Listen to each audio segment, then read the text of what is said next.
Hello, my name is Jack Borthwick. I am inadvertently putting my experience on the internet. What am I experienced in? Failing. I've failed realistically the most out of anyone else that I know. Failure has been a big part of my life from when I was a child all the way now to an adult. Failure comes from trying, and trying is an inadvertent product of failure. I try and balance it out a bit with not trying to do stupid stuff. And people's stupid range can be so big that you can kind of think you're doing the wrong thing, you're doing the right thing. Everyone has a risk tolerance for different things, right? And I explain everyone the risk curve. So a whiteboard's coming. There's going to be a whiteboard here, so we're just going to imagine it for now. But the risk graph is an inverted curve up, right? So like most graphs, there's an X and a Y, Y and X axis, and you have to make a decision on the thing you're deciding to do and create the risk curve factor in it. This is what I've done for most of my life. I've measured things on a risk curve basis. Banks do it, businesses do it, corporations do it, everyone does it. So, or anyone that wants to try and do something does it. So, let's pick going for a walk or going for a run.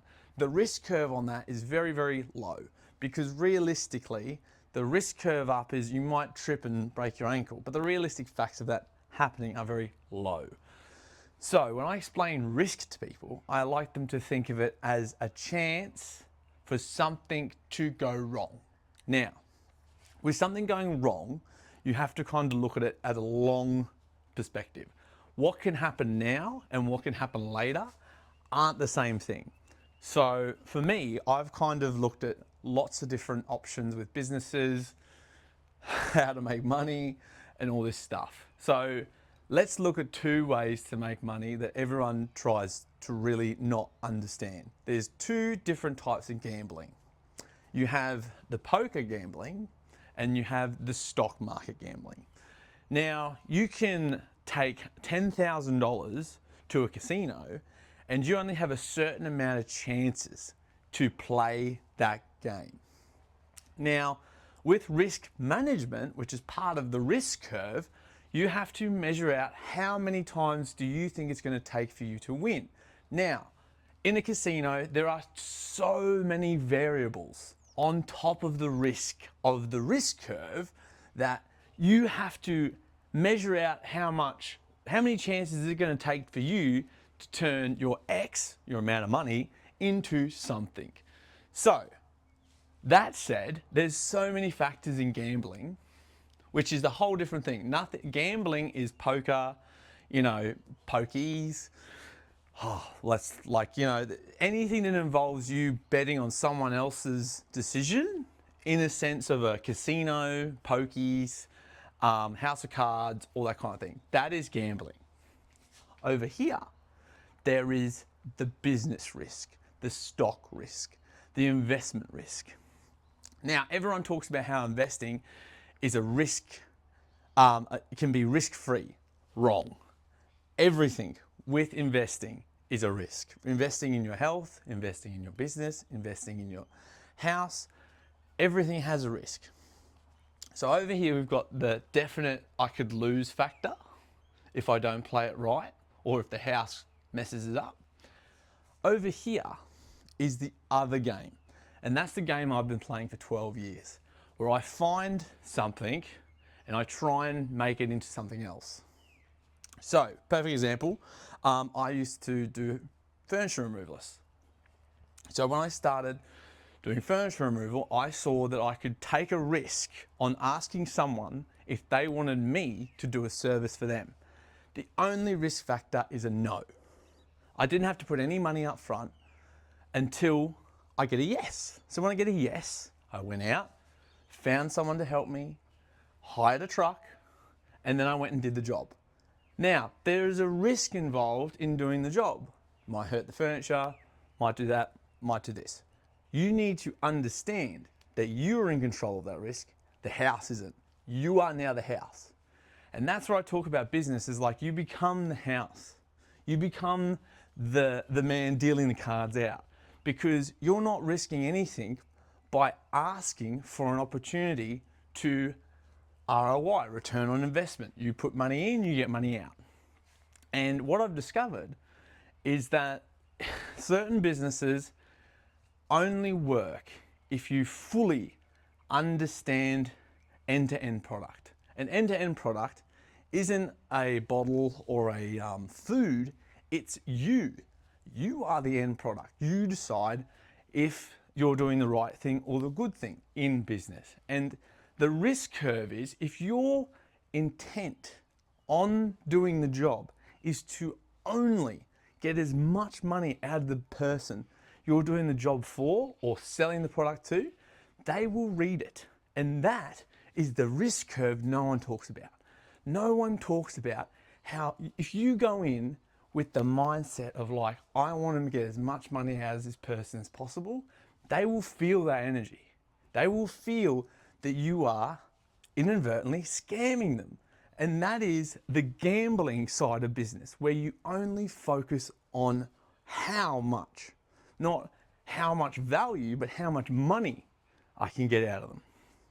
So for me, I have experience with the 5 businesses that I've started, that if you don't add value, people don't talk to you later on. Now, adding value is very, very hard. People don't want to put more effort in. People don't want to try harder. People don't want to go the extra mile. But as we're discovering with the new generation coming up and everything, everyone's been told you don't have to do much. All you have to do is muddle your way through it. It doesn't work. Businesses grow when you do more than what people are asking for. Now, doing more than what asking for can look like 100 different things. I've nailed it down to one sentence. How can I help? How can I help? What can I do? Is there anything else? How's your day going?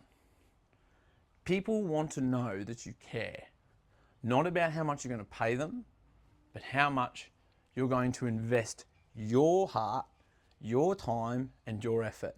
Because handing money over is the easiest thing in the world. And asking someone for money is the easiest thing in the world. You know what the hardest thing to do is? And I'll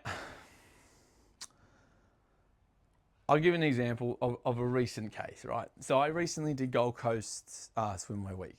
And for me, I went down there, I was there having a great time. The event was happy, they were awesome. Talk to you later. We're so keen to work with you.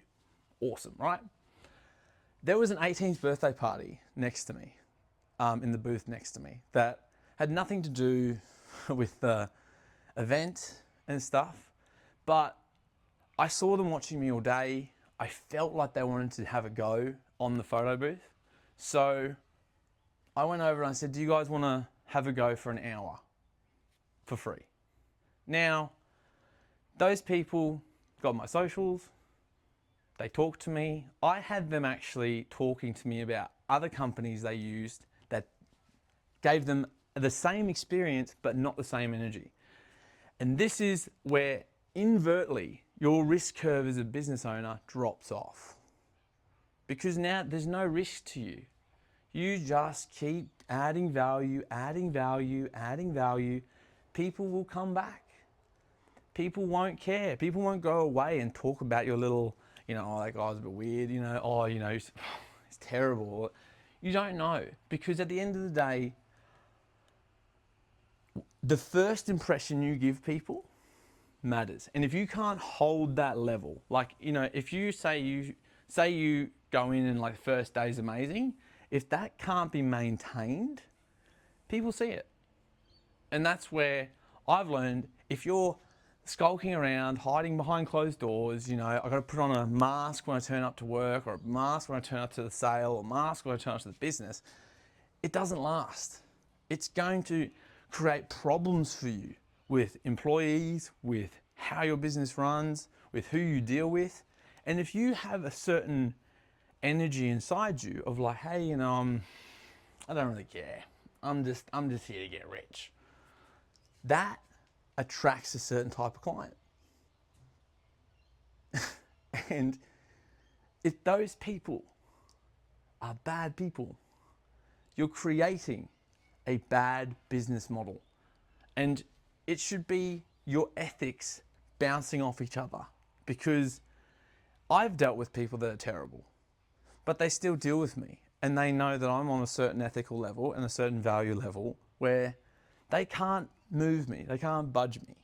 So you have to kind of inadvertently look at risk in a different sense. Are you risking by lying? Are you risking by deceiving? Are you risking by not trying to align your values properly with what you're doing? And I've learned this because I've done it. I've tried to be, Mr. Money Man, and it doesn't work.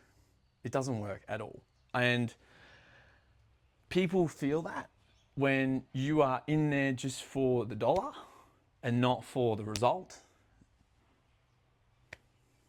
Because at the end of the day, making money is very easy. Okay, everyone will say, inflation, everything's hard, everything costs money. It's never been easier. It's never been easier to start a business, never been easier to make side money, never been easier.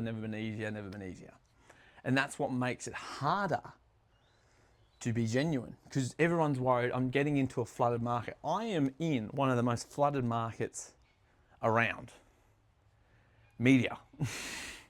Okay, there's heaps of photographers, heaps of videographers, heaps of DJs, and heaps of photo booths. I picked the 4 flooded markets. And what I do is I have heaps of people, when I do events, come up to me and say, how much does this cost? I'll just start my own one. And I say, go for it. Because what they don't understand is that I've spent 12 years getting to this point. They can't earn or buy that 12 years. So yeah, look, hey, it might work out for them. They may take clients off me, but I'm not worried because I'll gain more at the other end. My risk curve is great because really I've learned to keep it low cost, my own life, high return in my own life, and finding a product that doesn't take my energy out. Because the more energy I can put in, the more energy I get out. So yeah, that's today's little spiel.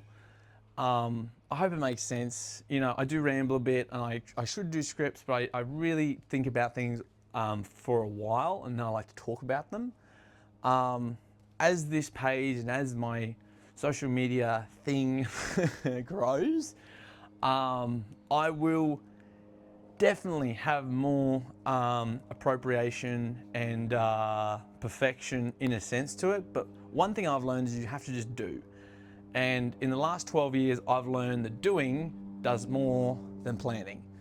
And hey, look, I'm in the phase of moving into that next phase where I'm getting a professional videographer, I'm getting a proper system, we're doing all this stuff. But if I did that all first, it would be me putting money and energy into something that I have to start up. I've already done the legwork now. I've already started now. So the momentum is growing. And once you start adding things on, the momentum gets bigger. So yeah, I appreciate everyone watching. We've cracked some pretty cool goals in only a few days, viewers wise and interaction wise. So yeah, I'm going to try and do more of these because I'm testing out what works, what doesn't work. And for me, I really enjoy talking about what I've done because I've done a lot. And there is a podcast coming. We're just getting a few guests in line and getting a few logistics sorted. But, I've learned that people want to hear about the mistakes you've made and how you fixed them. Because everyone can talk about the perfection. Everyone can talk about how good my life is now. Everyone can talk about the car I have now, the house I have now. But no one wants to talk about all the mess in between. And there's so much value in talking about problems you've had, problems you've been through. And, you know, I love bouncing off people that are happy to debate, talk, resolve, grow. There's so much in it when you just step back, drop the ego, and go, okay, maybe there's something in this discussion. Maybe I've missed something. Maybe I haven't missed something. Maybe I'm doing everything right and what this person is saying is completely wrong. But you can't get angry at someone trying to make you better. Because if you're not trying to make you better and you get upset when someone points out, hey, you're not doing this right, this is how I would do it, it shows how much insecurity you have, so much ego, so many problems. And everyone can say, yeah, I'll do that. But if you're not actively going, yeah, I'm going to change this, I'm going to change that, I'm going to change this, I'm going to change that. And I'm doing it. I've had plenty of people tell me this is wrong, that's wrong. And I go away and I think about it. Because thinking about things has become this kind of, oh, just put it in the back, put it in the back. You have to dissect. You have to analyze. You have to think. Because having a life full of just hope is very dangerous. And I've learned that myself. I hoped in a lot of things. And what I've learned is you need to balance the hope, balance the negativity, balance the optimism, balance the pessimism, balance everything. Because yin and yang, okay, I'm trying to do it. Yin and yang are two halves of a whole, and they both have a little bit of each in them. And I did jiu-jitsu for 8 years, and I learned a lot about, you know, Japanese and how they kind of think. And they don't believe in perfection. They believe in volume. They put it in a simple sense. So they believe turning up and doing your best on the day. Now, if you do that for 100 days straight, all the mistakes you made will accumulate into perfection. You don't get there by effortlessly just rocking up. There has to be execution, try, fail, execution, failure, try, failure, execution. You have to bounce around, because the moment you stop is the moment you stop learning, stop growing. And plenty of plants, and I love talking about nature in this sense, because it has defined adapt, conquer, overcome. Everything right now with nature has a certain element of failure to it. Trees send roots out to find water. They send hundreds, if not thousands of roots out to look for water. There's a chance that only 10% of them will find a real water source. But the other ones find enough that it kind of learns, okay, we can't keep growing in this direction. We have to kind of stop, put our energy into somewhere else. And people get scared of this because they go, I'm wasting time. Time is the only asset you have in abundance at the moment, right? So everyone says, I don't have time, I don't have time, I don't have time. Well,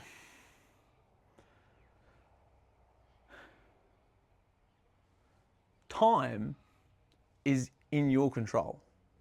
So if you're like, I don't have time to go to the gym, but you have time to do other things. I don't have time to invest in my business, but you have time to buy stuff.